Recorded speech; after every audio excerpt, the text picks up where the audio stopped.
welcome to another episode of the Phoenix Sessions. I am Greg, and I am here with some of the guys from Unmanned Audio. Yo, what's up? Happy Saturday. Yeah, so this is Charles, we got Daryl, and we got Jake. Hello. And we got my boy Josh Ballard on sound. Yeah, so helping make us look a little professional. Thanks for having me, guys. Yeah, good to have everybody here. I'm just glad that you guys were able to brave the elements and come here and hang out with us. Thanks for having us, man. It's a heat wave right now. This feels warm. Oh man, does it? Compared to yesterday, it was ridiculous. I actually had to turn the lights on for my chickens because the old lady was freaking out, thinking they were gonna freeze up like our first ones, our practice chickens. But well, we didn't know what we were doing, so sorry, PETA. Go out and they're all frozen in the morning. Unfortunately, yeah, I learned a lot about insulation. Yeah. So yeah, we're doing better now. But no, I'm glad you guys came. Like I said, you played a couple of my shows. Yep. I've seen you guys live at other shows. I've seen you at the VFW recently. Yep. It's just been great. You know, the show you had with me. You know, we started off with you guys.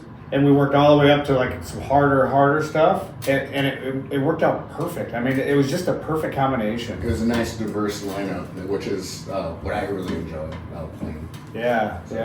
It was really neat. And but I do have one question. Yes. What's with the barefoot? Every show I've seen you do, you've been barefoot. So it started as a practical thing because I started channel switching more with a lot of the songs I was writing, and to be honest, fuck it up, you know. I'd hit the wrong channel or not do it on time anytime I was wearing shoes. So I started doing it barefoot over the summer, and then it started just to become habit. And then one day I tried to, not even thinking, you know, about the whole pedal thing, you know, I just was like, I don't think I'm ever going to play in shoes ever again. You know, so it's cool. It's just now it's your thing. Yeah, so it's cool. It's comfortable. Now I feel more, I don't know, grounded or whatever you want to call it. But I feel. See, that's what I was wondering, if it was a grounded issue or something. You know, like started out practical. Now it's an organic thing. So now it's my thing. Yeah, it's cool. Everybody's got to have their thing. Yeah. You know, Yeah. we try to do things different. You know, at Hell and Back, we just. Do whatever we want to try and see, just like this. You know, we're constantly improving and trying to get better and trying to do our thing. And you guys are as well. Like you guys, as I've seen you progress throughout the year or so, 2 years that I've been watching you guys. You know, it's like you guys have been cohesion more. You know, it's like getting. Yeah, definitely. Yeah. We definitely have meshed a lot better in the last 3 years. I mean, obviously in the beginning it was learning the stuff, learning each other, and that's got to be the hard part, right? Is learning each other. The stuff should be easy, but it's like learning how each other plays and when to come in. Because I'm not a musician, but Exactly. well, Be comfortable. It's it depends. Like learning a song that somebody else wrote is way more difficult than myself writing something. Right. Because everybody plays differently. Everybody's got a different style of playing. So you have to try to adapt to what someone else is doing, which is it's a task in itself. You know what I mean? Like you have to be persistent, and that's something that I noticed.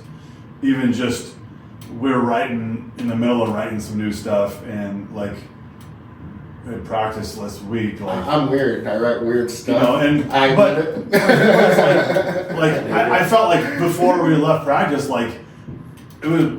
I mean, I hadn't even seen or heard the song. Brand new song. And like, I felt like we got it. We're starting to learn each other. We're starting to hit the road at the same time a little quicker on those things, which is really great.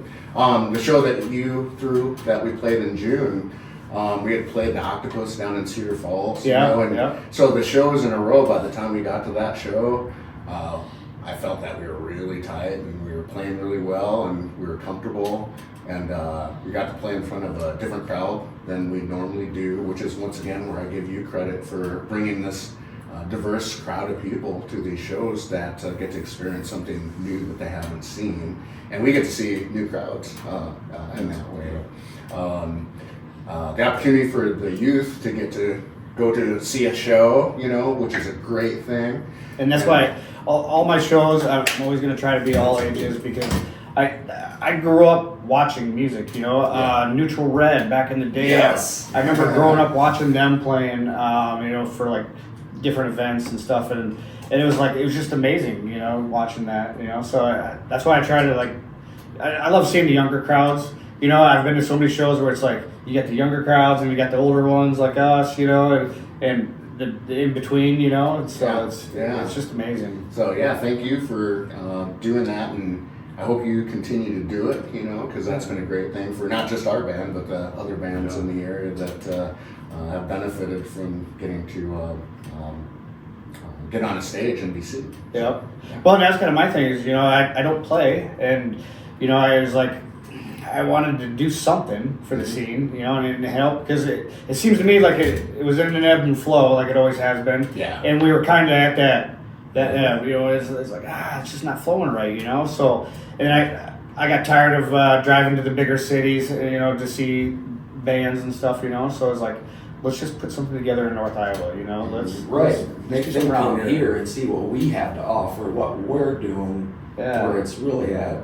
Yeah. So I think the scenes come together, like we talked before, you know. It's like back in the day how it used to be bigger, and then it just kind of crashed for a little while, and everybody kind of went their own separate ways.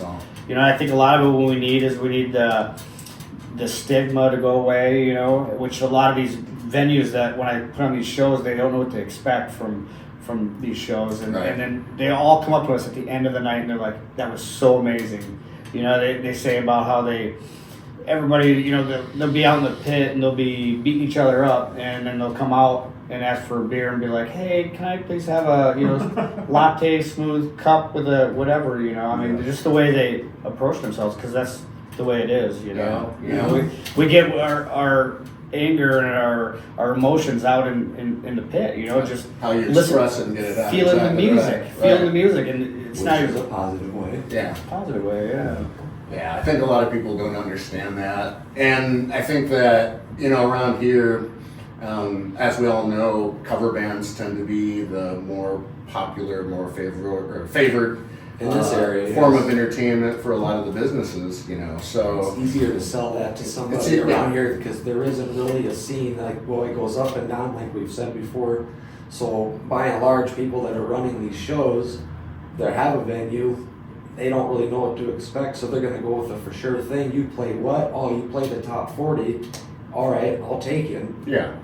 No questions asked. That's So in a nutshell how it is. The venues that will take risks on original music out of the gates, you know, those are the ones that gal are super valuable right now. And then you have the promoters that are supporting these bands that, once again, original bands that get behind them. Yeah. So once again, we really appreciate that. No risk, no reward. A lot of businesses have been supporting things more actually over the past few years as well. You know, a lot of these used to be really difficult to find anywhere to play if you're an original band. So now you have venues that, once again, will work with people like you to be able to throw these shows. So we're in, I don't know how long it'll last. I hope it continues to be this way and grows from here. But right now we're in a nice little window. Yeah, I think so too. Everything's just coming together.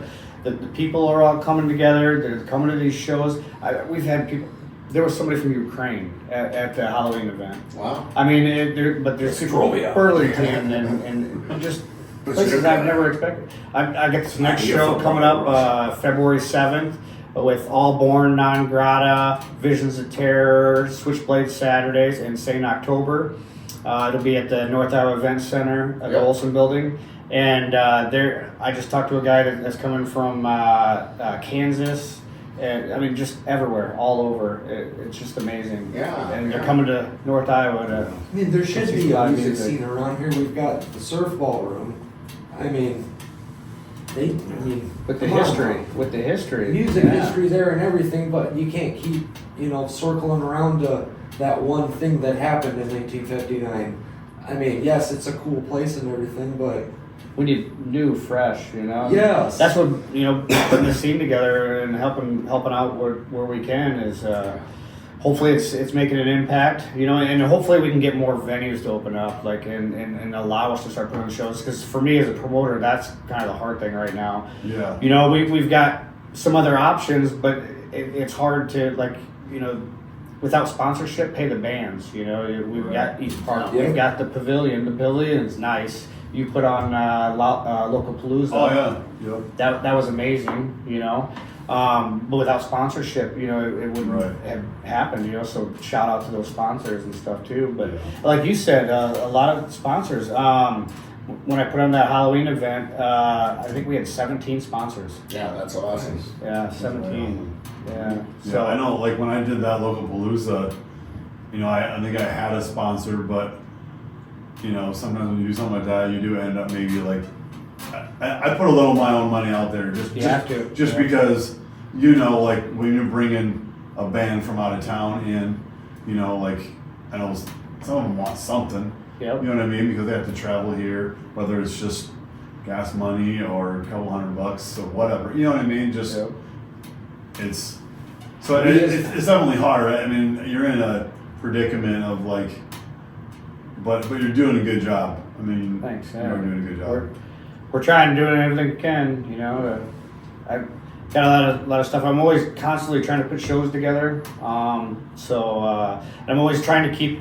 I like to have bands come play like 2-3 times, you know, and then move on to other bands for a while, and just kind of keep it all fresh, you know, because that's the way to go. I'm doing all this networking, right? So I'm meeting all these bands, and I'm finding a lot more. So also, if you're in a band, hit up To Hell and Back Promotions on Facebook.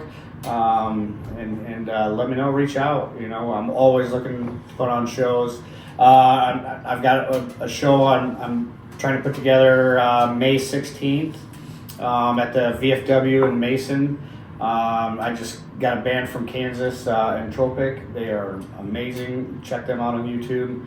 But I'm trying to put that show together, and could definitely use some more bands, you know. So hit me up. Feel free. We should have a nice batch of new material by the late spring here. That's the goal. Is to have an equal amount of new material to fill a whole set. So that's going to be working these guys all winter long here. So, and I give these guys a lot of credit because they do have to adapt to me, you know. And once again, over time, they once again find their voice within the material, you know, and. They're both great riff writers, you know, and Daryl brings an edge, and both of them do. They're from their former Warfist days there. But I would OG Warfist? Yeah. That's right. Daryl's, we've had each other's flanks for quite a while now. Yeah. And Jake and I have been playing together for probably, I don't even know, probably the last 15 years. And I'm sure that's got to really help, especially trying to learn his material when you guys know each other so well. I remember this guy when he was in high school. On a side note, my dad babysat him when he was little. I got a ticket one time because he ran outside for whatever reason. And my dad he played a little bit, I guess, and he would jam in Daryl's dad's basement. And Daryl would sit on the steps and watch all those guys play. So. Yeah. I don't know, I always thought that was really cool that we're still jamming. Yeah. See, and that goes along with me having the shows all ages, is because just like that, you know, you never know what you could inspire, you know. Yeah. You could be having your little nephew babysitting, you know, and just him watching your band play, and next thing you know, he has his own band, you know, when he gets 18, 19 or whatever, you know. So that's amazing. Yeah. That's totally how it started for me is, you know, my dad wasn't in a band, but he had a friend that lived with us that played in a band, and they practiced in our basement. So I don't even remember how old I was. I was pretty young, just hanging out down there, thinking it was the coolest thing in the world. Yeah. You know what I mean? And playing like old ACDC. What do you mean thinking it was? You know, it was. You know what I mean? But it was the age of like, they were playing old school ACDC, that kind of stuff. You know what I mean? It was like, this is sweet. And then I remember growing up watching Neutral Red. That Litter Band? The Litter I Band. remember, and Witch Oh, Hazel and yeah, Litter Witch Band. Hazel. Yeah. Yeah. Seeing them all the time. Yeah. This was way before Neutral Red. This was back in the Yeah, late 80s, Yeah, early yeah. 90s. Those you know guys what I got mean? me. Yeah, because the Litter Band. I grew up in Charles City. Yeah. You know, so They it were seems like awesome. every 4th of July, they were on, and it was pretty cool. You And know. Yeah. for a local band, they were big time. They had records. They recorded at Catamount, I think. Yeah. I'm pretty sure. Well, once again, people were looking to be entertained, Yeah. as far back as then, so. And what I found is like I can't believe how I think it's all perfect timing that I started doing what I'm doing because it seems like everybody was thirsty Oh yeah. all at the same Absolutely. time, and Yeah. it's blown me away these shows like the amount of turnout we are having. Things happen for a reason. So Yeah. I mean, is this all coincidence? Who knows? Yep, it's perfect. I think. Right now. I mean, that's kind of when I put that local palooza thing on. That's what I wanted to do. Is like we need to bring some of like mad respect to all the musicians here in town. But however, it's nice to bring some of these people from Waterloo, Des Moines. Yep. And get, kind of go back and forth, and Makes it and the nice thing is like, well, Greg starts putting shows on. It's like it lets people like us just do our thing and play. We don't got to really, you know what I mean? Like, Yep. necessarily worry about trying to put shows on. And I love having hometown guys and hometown crowds and stuff. So you get a good couple hometown bands, and then you get a couple more from out of state, and have them bring in theirs, and it's crazy too because like the bands that we've been bringing in, like everybody's just been kind of fitting just in place. I'm amazed at it. I was a freshman in high school. I went and saw a local band called Smack Dab in Mason City. They played it was called Woody's Bingo. never even heard of it, and I've always wanted to play since I can remember. But after so long of harassing your folks for getting an instrument, you kind of give up after a while. Okay, fast forward to 9th grade, get a new friend. Who came from Wisconsin, I believe. That he was a guitar player. When we became friends, I'm like, I remembered, that's right, I wanted to play. Well, we ended up going to this show that was in Mason. We're from Clear Lake, Ryan. Went to the show in Mason. It was Smack Dab was the headliner. I'm pretty sure they put it on. Sunset Black was the other one. And there was maybe one or two other bands. But anyway, we go there, and that was such an experience. Like, wow, like, it's like I finally felt my tribe, or I finally found my tribe. Like people are doing this around here, and it blew my mind away. And from that day on, like I gave up sports and everything. Got an instrument, got a bass. My dad got me one, and just been going. So you can influence them. What I love about shows is like everybody puts all the politics and all the bullshit aside, and they just come together for the music. Yeah. For one purpose, Yeah. is to just be Yeah. there. Be together and. And that's just amazing. You put the bullshit aside. Right. And that's why these shows are for a just couple great. hours. That's what it's all about. For a couple hours, it's like you just Forget. forget about life Yeah. and have a good time. You know what I mean? Yeah. And that's what it should be about. We only got so many times around this place. You Exactly. got to enjoy the times you do. So. Yeah, when I started this band, I started writing music when my mom was sick with cancer, and the only thing that would make me feel good in that miserable time was sitting down with a guitar and playing. So stacked up a bunch of material, and then after my mom passed, I was kind of trying to figure out what to do with it and where to go with it, and then I started thinking, I don't know if these are good enough, but I think it'd be, every time I play them, I feel good, Mm-hmm. So, long story short, these guys made this thing that was really as important to me as anything could be happening, so. Because you write music that you care about. It has emotion. That's the only way I can write. Music Honestly, is emotion. it's I get hit with something and it sticks in my head, then a sound will follow that, and then I gotta chase that sound, and I gotta build it and put it all together, and So anyway, once again, without these guys, man, so anyway, I haven't said that to you guys, and so I just really want to thank you because I get a little emotional, honestly, but Should it's good. It's but, amazing. Without you guys getting behind me, and whatnot. So thanks. Thank you. Yep. Yes. And Well, I mean, I remember when you kind of put this whole deal together, you were putting some stuff out on Facebook, and it was just you, Jake, and Reggie. Yeah. And I was just like, oh, you only have one guitar player? Like, what's up with that? Like, hey, you want another guitar player? I was like, yeah. And there it was. So. And then we just, we kind of like Ta-da! got together, jammed a few times, got in the room with everybody, and just, Yeah. and then Good here we are fit. 3 years later. So, You know what I mean? I Like, might not always be the easiest person because I'm real driven and hardcore about, and I try not to be a slave driver and crazy about it because I really am, but I try not to be I that only way. imagine what they think of me being annoying. Hey, check this out. Hey. Well, you kind of almost have to be. There Right. always has to be that one guy. Yeah.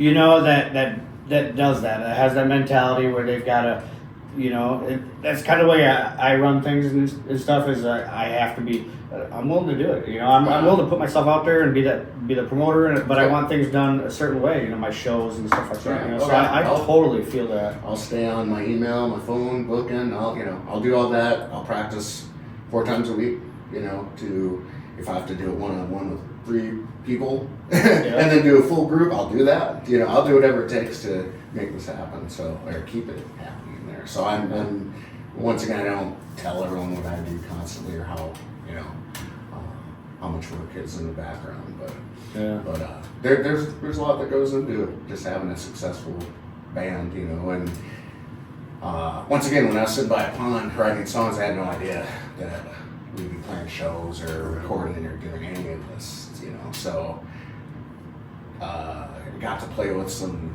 friends of mine from Mankato, I've got to do a lot in these past 3 years that I kind of was thinking, I wish I could do that, but I'm getting a little older and I didn't do it yet, so maybe it won't happen, but I got to play with Torrid Forest, I got to play with The Line, That's right. I forgot they were there. Yeah. That was One day I was watching a band online playing the Octopus, and I was like, oh, that'd be cool to play there, and then we got to play there, so it's just been, I went to see the Limewires at Brit, and that was like one of the first times after COVID I'd gotten out to watch a show, and I was just like, this is, punk rock, and I was just like, yes, yeah. So same thing, I'm sitting there and I'm like, I'd love to get something together and just play here. This vibe is great. It happened. We played there several times. I do great stuff. Like I said, I can't wait. Like so I'm always put on shows, so we're definitely gonna have to get together and work together again. I know. Keep doing what you're doing, brother. Yeah. Keep plowing forward. It's really, really great in what you guys are doing. And I once really again, appreciate it. we're a weird band. There's a lot of, even though I love heavy music, I love rock, I love everything. Very diverse musical intake, but in some crowds they'll call us a rock band, and the other crowds will call us a shoegaze band, other crowds will call us a metal band. Depending on where we are, the perception of what we are can change. And it is hard to nail you down too, because like I said, I've seen you a few different times. So when you played my shows, it was always different, And I don't want to be stuck in the whole death metal. Your shows we death played, metal we was brought a hard. little bit of, we brought the wood at your shows a little bit during that show. We were like, ooh, Tweaked it a little bit. yeah. To fit in more. Right. Yeah, 'cause I don't want to be just trapped in one genre. Right. I love me some death metal, but I also love other stuff too. Oh, yeah. I And grew up on folk, jazz, Yeah, Motown, I grew up So, everything. old country, ZZ Top old Hank and Leonard Williams, Skinner and all of them good bands. That's how I grew up. My 2 favorite bands are Pantera and the Grateful Dead. Yeah. See, So Helmet and Pink Floyd. Anyway, way up there. I thought about this on the way here because I figured someone would bring it up. Favorite band, So I'm thinking, what would you say? Right now, I don't know. I don't know if I could put my finger on like my favorite band. It would be like, well, what I'm listening to currently right now, this is what I'm into right now, but then that's going to change in probably, who knows, a month, a week, give or take. I love music. Good music is good music. Do you have a good band music. that you listened to when you were a kid that you can still listen to over and over and never get tired of it? Kiss. There you go. See, for me, the Beatles, and that's why I love melody and pop sensibility and whatnot, because they have this real accessible, poppy, catchy. So hooks are built into my thinking and what I try to do. But Sure, you could, and your brain's chasing that inspiration that you know that got you that time when in front of the radio or whatever, like whatever it is. so I have that, but then when you take You an found it, electric right? guitar and you throw a little gain on it and you go, you're like, oh, so it's We're getting closer. you want a bit of all of it. So Yeah. Awesome. All right, guys. Well, I do appreciate you guys being here, and this was amazing. This is, like I said, we're always improving on this show. We're always trying to, anyway, trying to get better. So appreciate you I guys love the here. podcast thing. Yeah. Yeah, I listen to a lot of them. I'm kind of, Mom, I'm on a podcast. Look. Josh isn't on camera, but he has a killer band that I just discovered recently. Actually, got to listen to, and I was like, this boy is doing some Visions things. there, yes, they are. So Yep. kudos, Yeah. there, my brother. I'm serious. I'm a fan. Yeah. If you want to see them Live February stuff is- 7th, they will be Everybody's playing. good too. So, Yeah. Yeah, they're live. And I'm hard. I'm not easy. I know, John. He's very hard. I don't like some. I don't say it, but Good thing the table's Yeah. here, otherwise you'd know why he'd know. Pop a Cialis before you came here? What's that? You pop a Cialis before you come in here? Oh no, that's for later. No, I don't need that. I'm don't need that. I'm a Tyrannosaurus, bros. Oh, okay. We're All right, guys. Appreciate it. Thank you. All right, guys. Thank you for having us. See you guys later. Bye. See you guys later. Thank you.